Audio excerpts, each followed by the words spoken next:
Hey, thanks this. In this video I want to show you the Python re.dot symbol. Okay, so this symbol is very important for for actually most regular expressions, not only in Python but also in other languages. And I mean, it's just the normal dot symbol, but it has a special meaning in Python's re package. So if you import the regular expression package re, then you can write your own regular expression patterns, and you often will need the dot symbol. Okay, so let's start with an example. So say we have some text. I just copy paste text from the web. Okay, and here I think it's a Shakespeare thing. But then I saw no harm, and then I heard each syllable that breathe made up between them. I don't know. I have honestly no idea what he's talking about.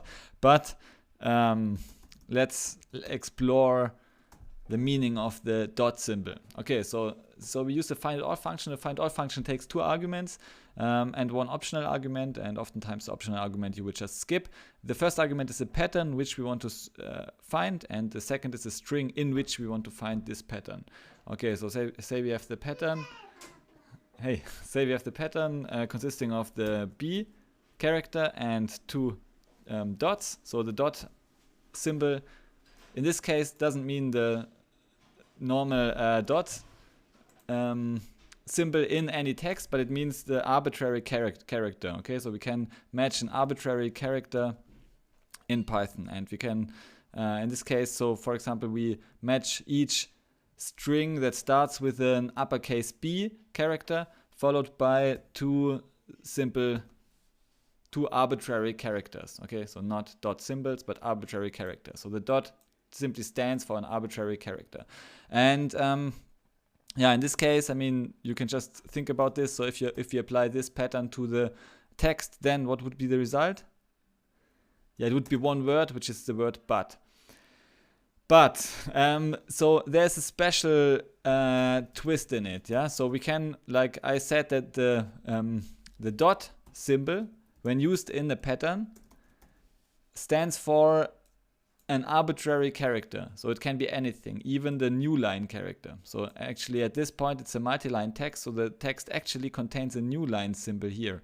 Yeah, so which is now just visually expressed with a new line here in my Python shell. But actually what happens is that we have a string with a newline character, and this newline character is actually not matched by the dot symbol itself. Okay, so we have if we actually say have an example, we want to match this one, heard, then we have an arbitrary character followed by the uppercase word each. Okay, so then you would expect that this one would be a match. Yeah, so because we have heard, arbitrary character, which would be a newline character, and then each. But this is actually not the case, so it wouldn't match. So if you want to match an arbitrary character including the newline character, then you need to specify the third argument, the flags argument, and yeah, so just write it out: flags re.dot, and here it's the, which is it?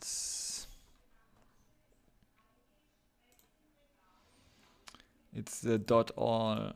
So how do you write it? Okay, so it's a re.all flag. Okay, so this means that the dot matches all characters, also the newline character.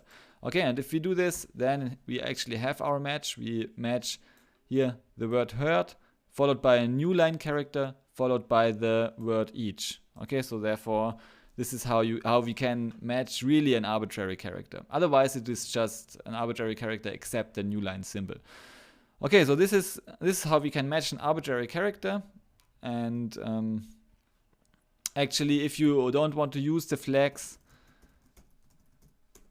heard each text, so if you don't want to use the flags argument but still want to match an arbitrary character including newline, then you need to use a character class. Yeah, so your character class is with opening and closing brackets here, and everything within the bracket is kind of, it's a potential match, okay? And here we have like two characters now, the arbitrary character except newline and the newline character. And like the union of those is actually match any arbitrary character. So this would also work, okay? So this is how you can match an arbitrary character. It's a very important regular expression. Then there is one minor comment which may be also important. What if you want to match the dot symbol itself? Okay, so in our text here, so what if you actually want to match, say, an arbitrary number of characters followed by the dot symbol itself? And I mean, we cannot use the dot symbol now. So if you would do this, then it would be something strange, yeah? So the result would be, I mean, we match all the lines and all the lines basically, yeah? So, but we don't, but what if you want to, say, let's have another example that is more suitable for this. So say we want to match an arbitrary number of word characters. So then this would basically match all words, followed by the actually the dot symbol. And this is not how you would do it, obviously, because if you use this representation, then it would just match an arbitrary number of word characters followed by an arbitrary character except the new line, so it would actually match all words. But what if you want to like match only the words at the end of the of a sentence, for example, yeah? So we really want to have this words that end with the period. And in this case, yeah, we can just escape our period symbol, and by escaping it, we remove the special meaning from the dot symbol.